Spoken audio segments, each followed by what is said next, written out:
दोस्तों, लाइफ में कभी भी ऐसा कभी भी लगे या कभी हो आपके साथ कि कोई आपसे बहुत ज़्यादा परेशान हो या कोई आपको बहुत परेशान कर रहा हो, कोई लड़ाई झगड़ा करने की कोशिश कर रहा हो या बेवजह की दुश्मनी करने की कोशिश कर रहा हो, तो वहाँ पास आपके पास दो ऑप्शन होंगे। पहला ऑप्शन ये होगा कि आप उससे डायरेक्ट दुश्मनी कर लो, लड़ाई झगड़े करो, उसे दिखाओ कि तुम कितने बड़े हो, ये सब चीज़ें कर सकते हो।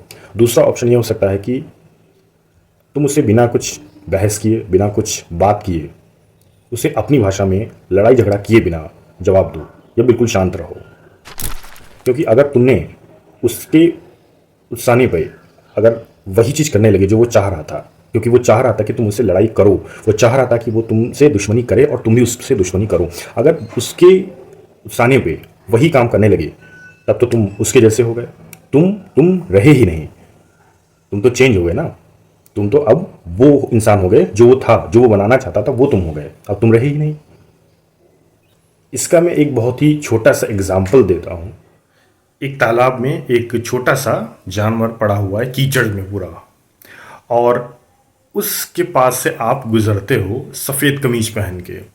उसकी हरकतों से आपके ऊपर एक छोटी सी छींट पड़ जाती है, आपका कमीज गंदी हो जाती है, थोड़ी सी गंदी हो जाती है। अब आपके पास यहाँ दो ऑप्शन हैं। आप पहला ऑप्शन यही है कि आप उसी तालाब में कूद जाओ और उसको पूरा मारो पीटो, लड़ाई झगड़े करो उससे, उसको उसी की भाषा में जवाब दो।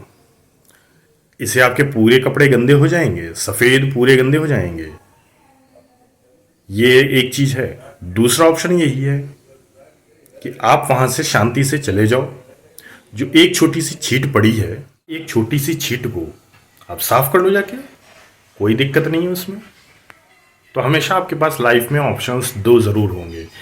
चूज़ आपको करना है कि आप किस तरीके से अपने आप को ढालते हैं, किस तरीके से जीवन को आगे लेकर जाते हैं। ये आप पर ही डिपेंड करता है।